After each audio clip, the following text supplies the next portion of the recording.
இன்றைக்கி வந்து 5473 கேபிட்டலில் ஸ்டார்ட் பண்ணோம். இப்போ இன்றைக்கியோடைய ப்ராஃபிட் பார்த்திங்கன்னா $532. ஸோ இன்றைக்கி டார்கெட் முடிஞ்சதோடு இல்லாமல் நம்ம ஸ்கால்பிங் அக்கௌண்ட் வந்து 3000 ஸ்டார்ட் பண்ணது வந்து டபுள் ஆகிடுச்சு, ஃபிலிப்பிங் பண்ணிட்டோம். ஓகேவா? எவ்வளோ நாள் ஆச்சு அப்படின்னா கரெக்டாக 15 days ஆகிருக்கும்.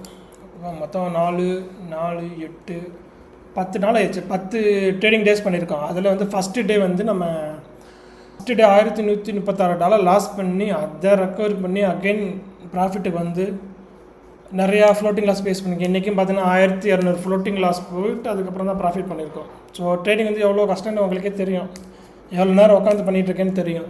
இன்றைக்கி பேட் லக் என்னென்னா இன்றைக்கி எடுத்த இன்ட்ராடே செட்டப் வந்து ஃபெயில் ஆயிடுச்சு. ஓகேவா? ஸோ அட்லீஸ்ட் மூவ்மெண்ட் கொடுத்தான், பட்டு $400 ப்ராஃபிட் போயிட்டு தான் போய் ஸ்டாப் லாஸ் அடித்தான். ஸோ ஒன்றும் பிரச்சனை இல்லை. நம்ம அகைன் வந்து அப்கமிங் டேஸ் நல்லா ஒரு இன்ட்ராடே செட்டப் எடுத்து ப்ராஃபிட் பண்ணி அகைன் வந்து ஆல்ரெடி ப்ராஃபிட் தான் லாஸ் பண்ணியிருக்கோம். ஓகேவா? ஸோ நீங்கள் புதுசாக வரவங்களை வந்து ட்ரேட் எடுத்துறாங்க, ஜஸ்ட்டு வந்து அனலைஸ் பண்ணிங்க. ஓகேவா?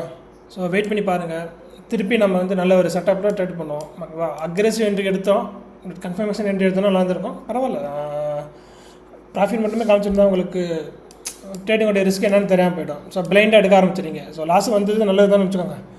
ஸோ அக்டைம் கேமில் அங்கே நல்ல ஒரு செட்டப் எடுப்போம்.